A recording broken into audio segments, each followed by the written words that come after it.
We are going to study chapter 4, structure of the atom. So previously in the previous chapters you have learned a lot of things. In chapter 1 you studied about different states of matter, that matter is made up of particles. In chapter 2 you studied different types of matter. You classified matter into elements, compounds and mixtures. Okay, and in chapter 3 you studied about atoms and molecules. That atom is the smallest particle of any matter. Okay, atom is the basic form of any element, and molecule is the smallest particle of any element or compound. Okay, so you know that atom is the smallest indivisible particle of a matter. ठीक है, किसी भी material में सबसे छोटे से छोटा जो पार्टिकल होगा वो एटम होगा. Now in this chapter we are going more deep into atom, that what is inside atom. अगर एटम इंडिविजिबल है तो क्या उसके अंदर कुछ और पार्टिकल्स नहीं है? Do atoms contain some more particles? क्या एटम के अंदर भी कुछ ऐसा है? देखिए, हर एटम की प्रॉपर्टीज़ दूसरे से अलग अलग होती हैं. ऐसा क्यों होता है? सोडियम पोटेशियम से अलग क्यों है? पोटेशियम कैल्शियम से अलग क्यों है? That is due to structure of the atom. Atom के अंदर कुछ ऐसा है, कुछ ऐसे पार्टिकल्स हैं जो उसकी प्रॉपर्टीज़ को डिसाइड करते हैं. ठीक है, एटम्स एक दूसरे से अलग इसलिए हैं क्योंकि उनकी जो स्ट्रक्चर है, जो पार्टिकल्स हैं जिनको हम कहते हैं सब atomic particles, that's why these atoms are different, they have different properties. So that is why it is very important to study structure of atom. So carefully listen and watch this class. Okay, so you will study, it is very interesting. So what do you see? You see charged particles in matter. आपने कभी भी देखा होगा जब भी आप to stones को रब करते हो या फिर किसी भी दो मटेरियल्स को रब करते हो तो आप चार्ज फील करते हो उसमें. ठीक है, या फिर आप जब भी बालों में कंघा करते हो, जब कॉम्ब करते हो, उसके बाद आप जो कॉम्ब होता है वो छोटे छोटे पेपर के पीसेस को अट्रैक्ट करता है. ठीक है, why? Because comb becomes charged. या फिर किसी ग्लास रोड को किसी सिल्क क्लॉथ के साथ रब करते हो तो भी उस पर चार्ज आ जाता है, तो भी वो फोर्स ऑफ अट्रैक्शन या रिपल्जन जो है शो करता है. सो आपको ये पता है कि मैटर में चार्ज होता है. अब सोचिए वो चार्ज आता कहाँ से है. तो from this point structure of the atom starts. वो चार्ज है इनसाइड एटम. एटम के अंदर चार्ज है. जो मैटर के अंदर स्मॉलेस्ट पार्टिकल है एटम, उसके अंदर कुछ चार्ज्ड पार्टिकल्स होते हैं. ठीक है, which are called subatomic particles. These subatomic particles are, listen carefully, electron, proton and neutrons. Electrons, protons and neutrons. When they were discovered long time ago. All right, electrons J.J. Thomson, okay, neutrons Chadwick, protons Rutherford. So these were discovered long time ago by some experiments. So see carefully, electrons are negatively charged. Electrons पर negative charge होता है, हमेशा याद रखिए. Protons पर positive charge होता है. Neutrons पर कोई चार्ज नहीं होता. ठीक है, अभी आप बेसिक चीज़ें याद रखिए, हम इनके बारे में डिटेल में पढ़ेंगे. ठीक है, electrons negative, proton positive, neutron no charge, neutron is neutral.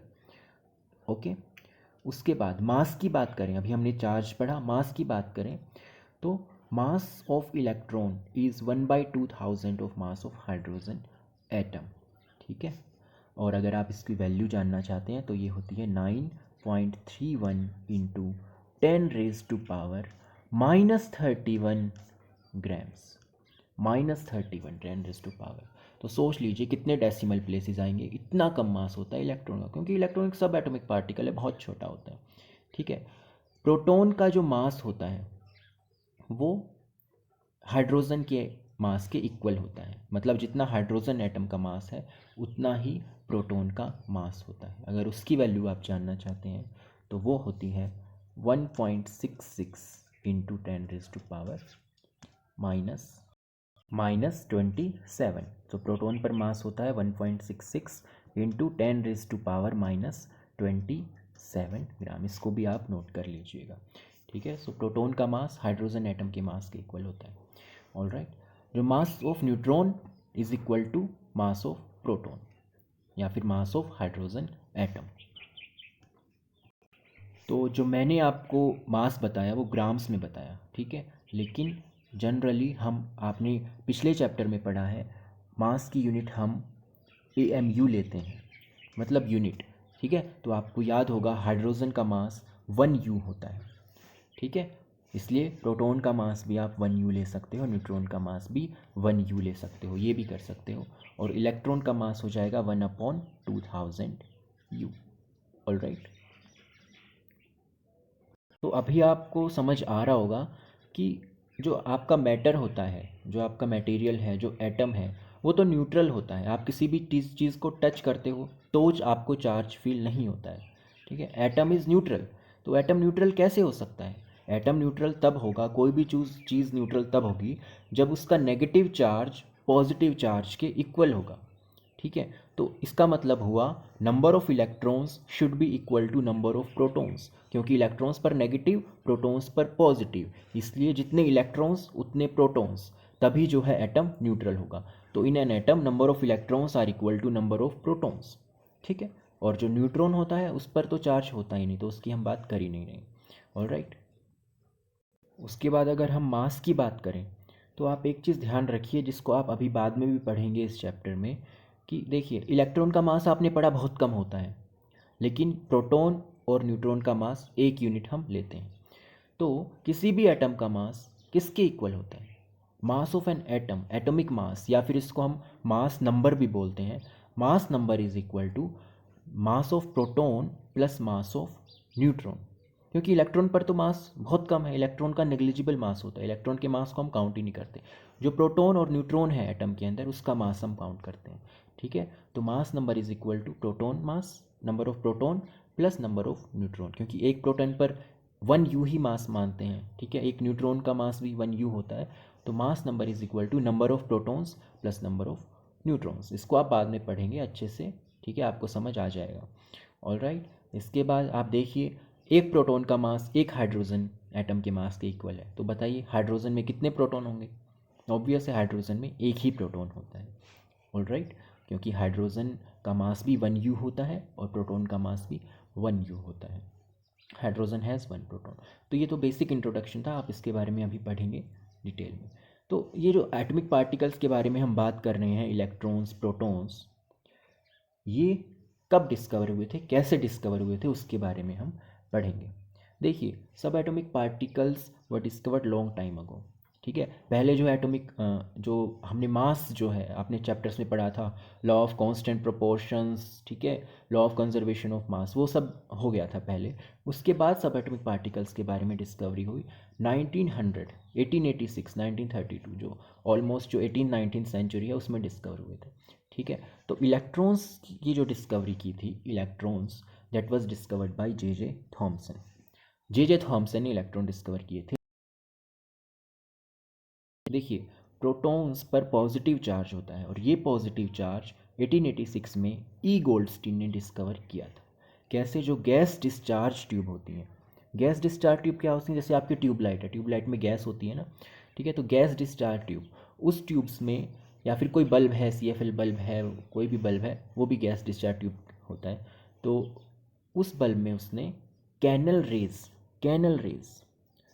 को डिस्कवर किया। Canal rays have positive charge, these rays are positively charged, ठीक है। उसने जो डिस्चार्ज ट्यूब थी उसके अंदर वैक्यूम क्रिएट किया, जो एयर थी वो उसको बाहर निकाल लिया, और फिर जब इलेक्ट्रिसिटी को पास किया तो कैनल रेज उसने डिस्कवर किए, कैनल रेज पर पॉजिटिवली चार्ज हुआ।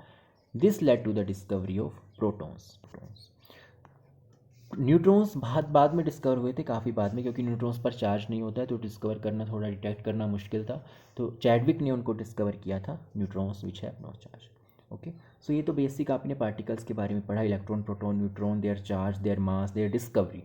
उसके बाद अब एक्चुअली एटम की स्ट्रक्चर होती क्या है, तो ये जानने के लिए बहुत से साइंटिस्ट ने अलग अलग मॉडल दिए अपने एक्सपेरिमेंट के अकॉर्डिंग। तो एक एक मॉडल के बारे में हम पढ़ेंगे। लास्ट में जो हम मॉडल पढ़ेंगे, बोर्स मॉडल, वो आपको याद रखना है, वो अब accepted modern model of atom है, ठीक है। तो सबसे पहले जो मॉडल आया था that was Thomson's model. Thomson कौन है आपको पता था, थॉमसन ने क्या डिस्कवर किया था, थॉमसन इलेक्ट्रॉन्स डिस्कवर किए थे। तो इस फिगर को आप ध्यान से देखिए, ये क्या है, कैसा लग रहा है आपको देखने में? आपको एक वाटरमेलन की तरह लग रहा होगा कि जैसे एक वाटरमेलन है और उसके अंदर सीड्स हैं, ठीक है। तो यस, यही मॉडल उसने दिया था कि एक जो एटम के अंदर पॉजिटिव चार्ज भी होता है और नेगेटिव चार्ज भी होता है। ये तो डिस्कवर हो गया था, पार्टिकल्स और चार्ज तो डिस्कवर हो गए थे, अब मॉडल देना था। तो थॉमसन ने ऐसा बोला क्योंकि पॉजिटिव चार्ज नेगेटिव चार्ज के इक्वल होता है, ठीक है। तो पॉजिटिव नेगेटिव चार्ज एटम के अंदर कैसे होता है? He said that positive charge is embedded in a sphere, जो आपको गोला दिखाई दे रहा है, स्फेयर दिखाई दे रहा है रेड कलर का, दैट इज पॉजिटिव चार्ज, ठीक है। और जो डॉट्स डॉट्स आपको दिखाई दे रहे हैं, these are electrons, and electrons are embedded in this sphere. In this way atom is neutral, ठीक है। So according to Thomson an atom is similar to Christmas pudding और वाटरमेलन। सो उसकी प्रपोजल्स क्या थे, what were the postulates of Thomson's model, इसको आपको अच्छे से स्टडी करना है। फर्स्ट पोस्टुलेट थी atom consist of positively charge sphere and electrons are embedded in it. Negative positive charge are equal, so atom as a whole is electrically neutral. पूरा atom इस तरीके से न्यूट्रल हो जाएगा। सिंपल था, सबसे सिंपल मॉडल था Thomson's model of atom, okay. But you can see इसमें तो सभी पार्टिकल्स हैं ही नहीं, ओके। सो साइंटिस्ट को देर इसके बाद कुछ और मॉडल्स जो हैं वो आए, उसके बारे में हम पढ़ेंगे। उसके बाद जो नई डिस्कवरीज हुई, नए एक्सपेरिमेंट्स हुए, उसने इस मॉडल को जो है एक्सेप्ट नहीं किया।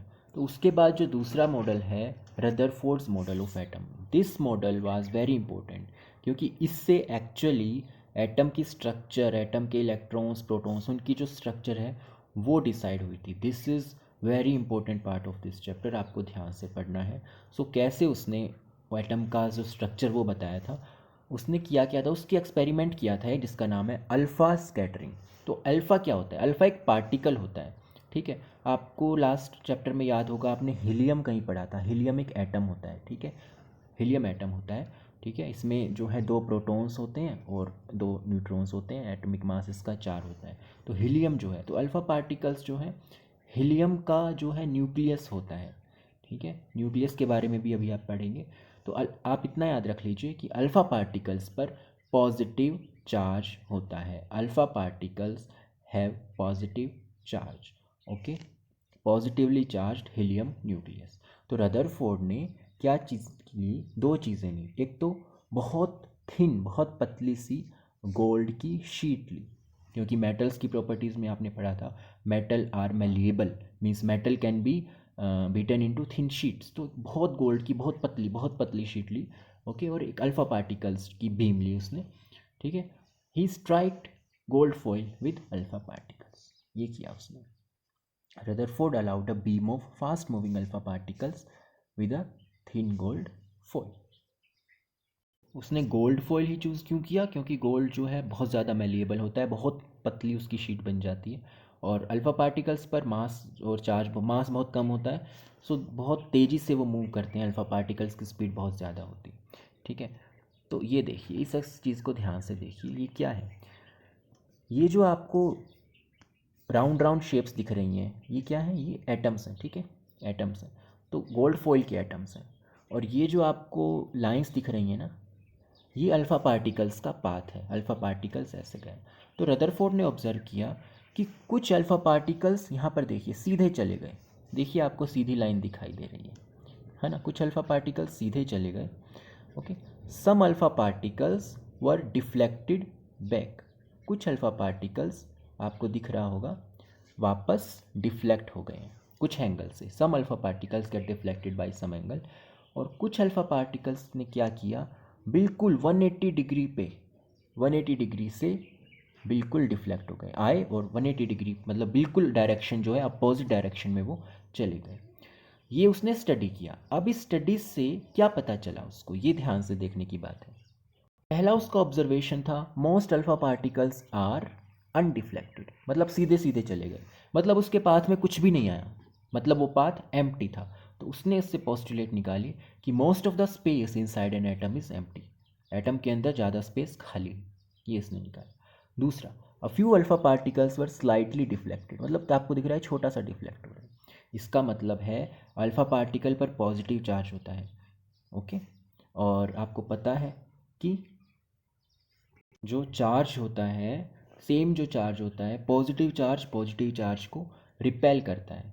ठीक है, सेम रिपेल, अपोजिट अट्रैक्ट, आपको पता है opposite charge is attract, same charge repel. Okay, so यहाँ पर देखिए there is some kind of force, deflection हो रहा है। क्यों हो रहा है डिफ्लेक्शन? क्योंकि अंदर भी कुछ चार्ज है, अल्फा पार्टिकल्स पर कोई चार्ज एक्ट कर रहा है, उसको रिपेल कर रहा है। इसका मतलब एटम के अंदर भी कोई पॉजिटिव चार्ज है, वो पॉजिटिव चार्ज अल्फा पार्टिकल के पॉजिटिव चार्ज को रिपेल कर रहा है, उसको बाहर कर रहा है। ठीक है, it means that atom has a positive charge, and क्योंकि ये डिफ्लेक्शंस बहुत कम थे, ऐसे डिफ्लेक्शंस बहुत कम हुए थे, ए फ्यू अल्फा पार्टिकल्स, इसका मतलब वो चार्ज जो है, पॉजिटिव चार्ज, एक छोटे से स्पेस में ही ऑक्यूपाइड है। उसके बाद उसने देखा कि कुछ particles, a few alpha particle bounced of, मतलब बिल्कुल अपोजिट डायरेक्शन में बाउंस होगा। इसका मतलब है कि जो जितना भी पॉजिटिव चार्ज है पूरा, वो पूरा कंसंट्रेटेड एक छोटी सी जगह पर है, मतलब पूरा मास और जो चार्ज है पॉजिटिव, वो एक छोटे से स्पेस में ऑक्यूपाइड है। It implies that all the positive charge and mass of any atom, okay, is concentrated in a very small volume। इसीलिए जो है डिफ्लेक्शन इतना ज़्यादा है कि पूरा मास और पूरा चार्ज एक छोटे से जगह पर कंसंट्रेटेड है। सो अब हम इसको रीड करते हैं क्या है। देखिए, conclusions from Rutherford's alpha scattering experiment. Most of the space inside an atom is empty because most of the alpha particle passed straight, सीधे चले गए, मतलब अंदर स्पेस खाली है। Second conclusion, atom had a small nucleus having positive charge. अब nucleus discover हुआ। Nucleus किसने डिस्कवर किया? रदरफोर्ड ने। पॉजिटिव चार्ज कैसे? क्योंकि some of the alpha particles having positive charge were deflected by small angles, क्योंकि पॉजिटिव पॉजिटिव को deflect करेगा, रिपेल करेगा, इसलिए it means that atom has a positively charged centre which is called nucleus. उसके बाद discovery क्या थी? Size of nucleus is very small compare to size of atom, मतलब जो पूरा न्यूक्लियस है, साइज है, मास है, वो छोटे से स्पेस में कंसनट्रेटेड है। Because very few alpha particles appear to rebound, क्योंकि बहुत ही कम पार्टिकल्स ऐसे थे जो रिबाउंड हुए, and most of the positive charge and mass of atom is the in the nucleus. So finally we come to the postulates of the Rutherford's model of atom. पहले हमने observations पढ़ी, उसके बाद conclusions पढ़े, और अब हम पढ़ रहे हैं पोस्टुलेट्स। ठीक है, हमने ऑब्जर्वेशन से कंक्लूड किया, कुछ कंक्लूजन्स निकाले, और फाइनली उनको सम अप किया पोस्टुलेट्स में, which you have to remember always that see carefully. Atom has a positively charged nucleus at its center. Atom के सेंटर पर छोटे से स्पेस में एक पॉजिटिव चार्ज न्यूक्लियस होता है जहाँ पर सारा मास होता है, and most of the mass of atom is in nucleus.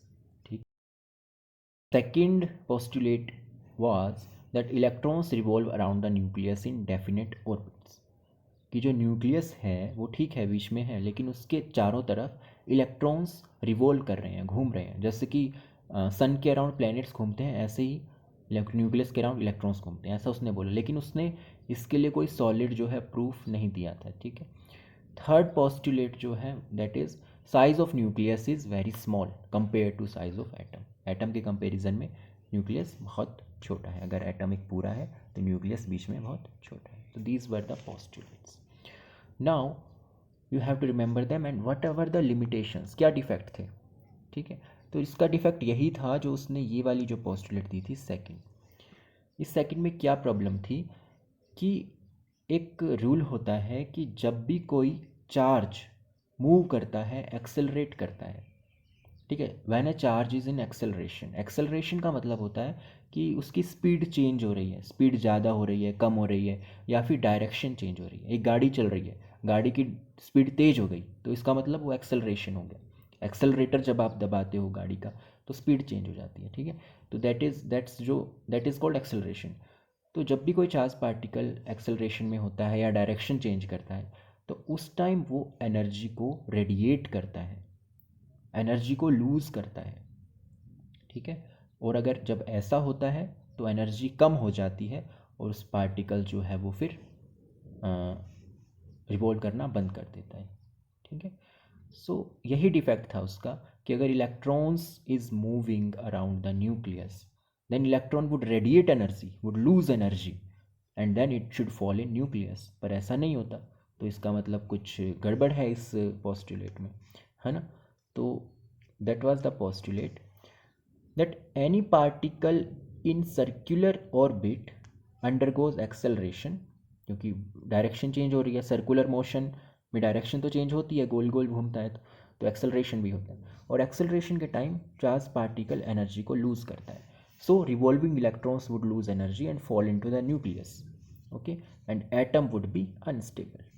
तो ये पोस्टुलेट जो है साइंटिस्ट को समझ नहीं आई, इसके लिए ना रदरफोर्ड ने कोई सॉलिड प्रूफ दिया था। That was the limitation of Rutherford model of atom, that electrons would lose energy and fall into the nucleus, ठीक है। ऐसा होना चाहिए फिर, पर ऐसा तो नहीं होता, एटम तो स्टेबल होता है, ओके। सो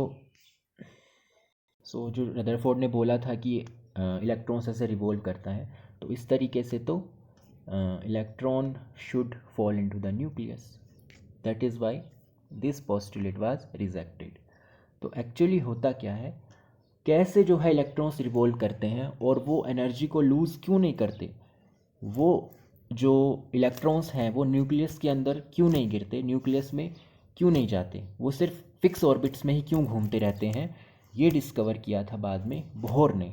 उस एटम के बारे में, उस मॉडल के बारे में जो है अभी हम पढ़ेंगे कि why electrons revolve around the nucleus and why they do not lose energy, why they have fixed energies, okay. So Bohr's model of atom, इसकी पोस्टुलेट्स के बारे में हम पढ़ेंगे। तो जो रदरफोर्ड ने बोला था कि electrons revolve, okay, that is based on classical mechanics, ठीक है। There are two kinds of mechanic, classical and quantum, okay. एक क्लासिकल मैकेनिक्स होती है, एक क्वांटम मैकेनिक्स होती है, ठीक है। तो बोहर ने जो मॉडल ऑफ एटम दिया वो क्वांटम के बेस पर दिया। क्वांटम का मतलब होता है fix energies, fix values, quantized, ठीक है। क्वांटम, बोहर्स मॉडल ने क्वांटम फिजिक्स, क्वांटम मैकेनिक्स के बेस पर ही जो है ये मॉडल दिया। और क्वांटम का मतलब होता है fix values, okay, discrete values, quantum, quantized. तो Bohr said that electrons revolve around the nucleus in spatial orbits called discrete orbit. Discrete orbit means fixed values, fixed orbits, and those orbits have fixed energy levels. मतलब अगर एक electron move कर रहा है पहले orbit में तो उस ऑर्बिट की एनर्जी सेम रहेगी, वो एनर्जी कम ज़्यादा नहीं होगी।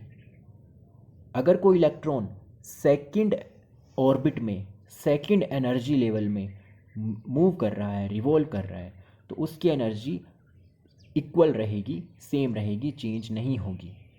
That is why these are called energy levels. Discrete orbits, quantized orbits means fix values, discrete values, okay, some constant values. So इनकी पोस्टुलेट्स के बारे में हम पढ़ते हैं। Bohr's model of atom. So first postulate वही है जो आपको पता है, atom has positively charge nucleus at its centre, most of the mass is nucleus, Rutherford वाला है। सेकंड जो है that says electrons revolve around the nucleus in special orbits called discrete orbits and these orbits are called shells और energy levels. Orbits जिसमें electron move करता है उनको हम शेल्स बोलते हैं या फिर एनर्जी लेवल्स बोलते हैं, और इनको हम KLMN या फिर 1 2 3 4 जनरली KLMN से हम शो करते हैं। अब most important point of his theory was electrons जब रिवॉल्व करते हैं तो एनर्जी रेडिएट नहीं करते, एनर्जी लूज़ नहीं करते। बोहर ने फिर ये बोला रदरफोर्ड की पोस्टुलेट को रिजेक्ट करते हुए कि while revolving in orbits, electrons do not radiate energy, do not lose energy. That is why they do not fall into the nucleus. इसीलिए वो न्यूक्लियस में जाकर नहीं गिरते, क्योंकि उनकी एनर्जी लूज़ नहीं होती, उनकी एनर्जी एक ऑर्बिट में सेम रहती है, फिक्स रहती है। Okay, that is Bohr's model. और एनर्जी चेंज तब होती है जो आप हायर क्लासेस में पढ़ोगे, जब इलेक्ट्रॉन एक ऑर्बिट से दूसरी ऑर्बिट में जाता है ना, 1 से 2, 2 से 3 या 4 से 1, एनर्जी चेंज होती है। But in a fixed orbit, in a discrete orbit, in a shell, or in an energy level, the energy of electrons remain same, that do not radiate or lose energy.